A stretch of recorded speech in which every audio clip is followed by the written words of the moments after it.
cannot imagine. It is only 2 years. Tumesahau ile uchungu. Tumesahau yale mateso. Sasa tuwajipiga kifua tukitaka kufukuza the deputy president. Rais, na kuomba, hii community yetu ya Mount Kenya, sisi ni watu wa kuamini mtu, na tukikuamini tunakuamini na tunakupenda. Negwadwa ito. Lakini tunaogopa mtu ambaye anatusaliti. We hate betrayal. Na ile maneno inapangwa sababu tumesikia hiyo impeachment inapangwa saa hii.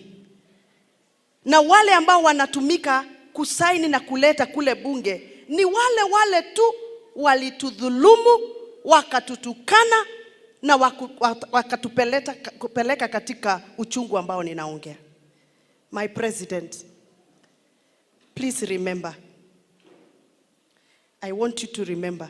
Kiambu County tulikupatia kura 606. 606,000 votes. That was a whole 74% of the votes we casted as Kiambu County.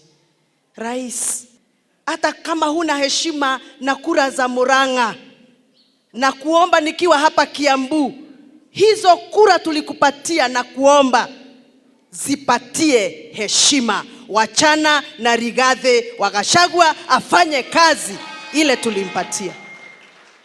Your Excellency, Deputy President, sisi tuko bunge, tunajua mipangilio ya bunge. Tunajua ile mipango imekuwa imewekwa, ile kazi yoyote umepewa, kama ile ulipewa ya kahawa, ulipewa ya majani chai, umepewa ya pombe. Kuna watu kila siku wakiamuka kazi yao ni kuweka mikakati usisucceed.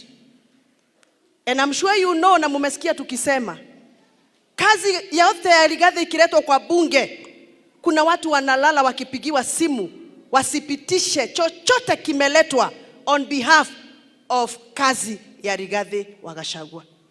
Hao tu sasa ndio wamejiunga, wameshikana na wale wametupata kwa serikali wa ODM, na sasa wanatarajia next week walete motion ya kuimpeach Rigathi wa Gachagua.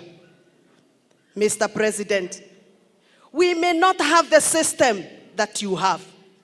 We may not have the intelligence that you have. We may not have even the power and the might that you carry. But we declare in the name of the Lord that our God, the God that blesses the people of the mountain, will stand with our son in the name of the Father and of the Son. And the church say,